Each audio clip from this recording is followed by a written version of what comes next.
Our second reader is originally from Vermont and now lives in Chicago, where she works as an editor. She also tutors adults in reading and writing and teaches a class on copy editing as part of DePaul's Writing and Publishing MA program. Her poems have been published in Cimarron Review, The Denver Quarterly, Soft Blow, and Zocalo Public Square, among others. Please give a warm welcome to Rachel Hinton.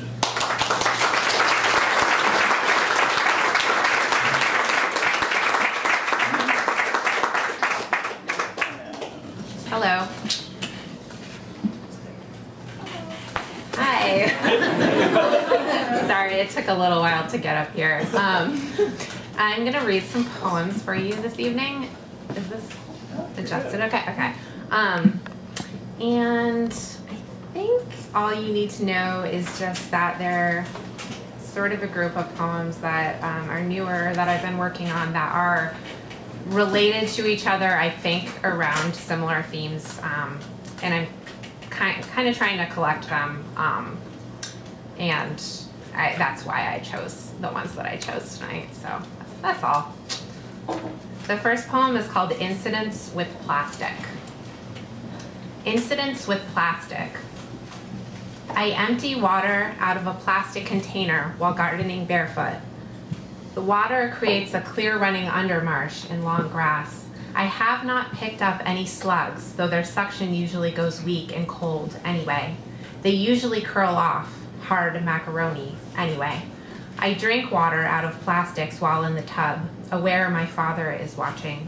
I haul off to a corner to hoard water, take small sips, my back triangle to him, head down. I drink out of the picture. I Belvedere snow on a neon green sled from the hardware store. It is new, a clean surface to make good. Snowfall is another thing I'm not supposed to eat. I like to bevel the snow with the sled, creating a full chunk, and I like to sit down next to my work and drink it. Now I have something I can often feel. The 2.7 by 1.8 by 2.3 centimeter likely physiologic cyst contained by my left ovary has maxed out. It makes me happy to say it is only slightly irregular in contour and may represent an involuting follicle or corpus luteum. No solid elements are identified related to it, and it is not vascular. As if in a mirror, a coin were seated. It was found after a process that has involved saying many okays to the lady out front. I did my 2 P's in the bathroom as I was supposed to do, and I looked down and the chalk blue gown looked good on me. They were so proud of me when I was convicted of the long, bloody doing of exactly what I was supposed to do. They said I was skinny enough to do the scan, and I did feel proud and wanted Marcella to be proud of me. I had this industry, this going concern, and I have lived in a clot of powderest blue, benign as I am, unlikely to divide by the singular, unlikely to have that excuse to say anyone would look good in this way. And I have blinked and been impossible to miss. I already knew, but now I know I am called a coin.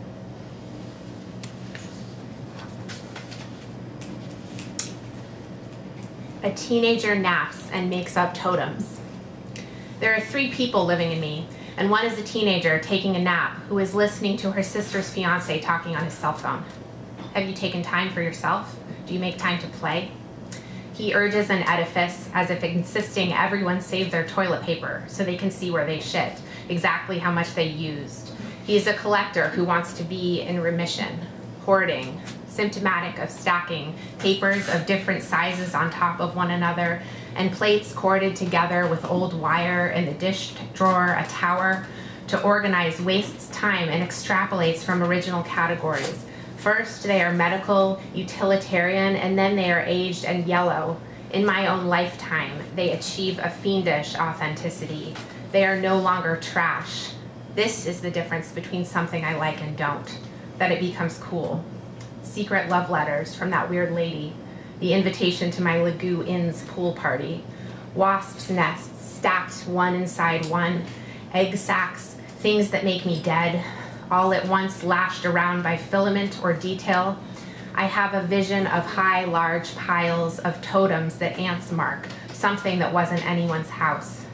hoarding, symptomatic of delaying, of faith healers, death deniers, the neighbor who tried to cure my dad's cancer with a pyramid scheme for goji berries. I was taught you don't give up. My eczema fades, a reward for diligence. It doesn't announce, you just get to go on. I would discover a way inside trees that had been bolted shut. On a day in July when the weather is almost like October, I sweat. I wear an exercise bra, packed up, my breasts are cold, but none of the rest of my body is. I feel I've been let into the premium part. My body gets up and walks to places like under and flat, like an arc or bowl that I haven't been programmed for. To the nose shape that I love that reminds me of mom, the gunnel a boulder leaves under it. I can go under it. The triangle. It made my veins literal, a problem plasticking the lines so they peaked up. At times it could be outdone, at others it was just obtrusive. It gave me this love, the shape that handled most of our business. The triangle posited artifacts and also hid them away in its other implied but present triangles. Letters lay on the bed, pill blister packs fell in the bathroom. The triangle gave me my first orgasm, but I don't remember it. The triangle lived off a great hay bale at my back. Palpitation characterized it, but remained distinct from its primary character, which was strength. So palpitation hemmed or helped it. There were liquids surrounding the house where I lived. Lizards fell down from the walls, and I made other lizards or lizard formations using them.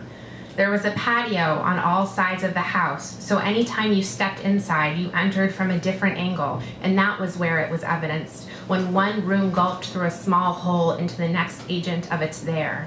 So there would be multiple of them, but not enough to form a close, dry, angled, televisional. This is called manners. Manners. I survived, but I wish there were clearer lines. There has been a flowering either way, a groping toward reusing Ziploc bags, puritanical-ish, but I wish I had better thoughts. For I strive to be that singular civilian, singular as the eddies I have conceived I will trickle down a garden rail in gullies, but when given an out, I cry. I cry when being guided to the cove of bare minimums. For as you have caught me in a body, so too I appear. I can't help it. I have one trench of a leg, one daisying up arm, and if I am asking for a path, I am making a way. You know of this caper, how I am trying to make a land for myself by talking American, trickling a trench, a tin can as my blood language. In her sickness, my mother was talking into the phone. She was placing an order. She said, "Nostalgia, please. Please package my floating. Please close my eyes like the lungs on drowning and let me make my way down the moss path into the woods." Okay, I have two more here. Am I okay on time? Okay. This next one is called 34, which is the age that I am, and I just turned recently. So that's why 34, because I wrote it on that birthday. And the dedication is for mom. Morning is as morning has been, as morning was before I knew anyone. Morning after morning, and I am alive 17 years after Joan was in possession of nose, curtailment of it hard as it takes small slippages of breath, each worth one air apiece, like she used to do. I am still in love with thinking like that, taking the code up of window with Cape Cod view backed up into it and a squirrel and a branch all over again. I don't have the same body, but I have the same small, steady opera glass nothing can break, my vomer, a flotilla that hurts. I am still so built up, even in my soft parts. They don't take anything to fructify. I used to think I needed more specifications, to be much more tied to a good thing and hauled like a round green trundle, and from it flowing on either side down a visible hill, a kind of entrails to account me for years. But I am still up and 17 years. No rig, just my small cabin door of calcium, mute and immobile. Still, I think I would choose this, to be thick and tiny and hiding behind my bones, Rather than have anyone, rather than gone, I would hoard myself. Not a surgeon, but someone after. Pain was the first tissue. Shining ones, I will lift and excise, but require of you the faith of the responsible. It takes a wagon full of supplies. Before you bump into doorways, before you're afraid of falling, I will come in to nestle aboard up under a window in passing, open chimneys and flues. I incorporate cancer into our home. The air licks from us our odors. Now may children's feet track them harmlessly to dust. Now may our lungs be clearer, our hearts wider awake, and our voices stronger, our throats less congestive. I am one who inoculates, and I want to invent something new. Not the space of air alone, but a cultivation. Send a runner into light where there isn't landing.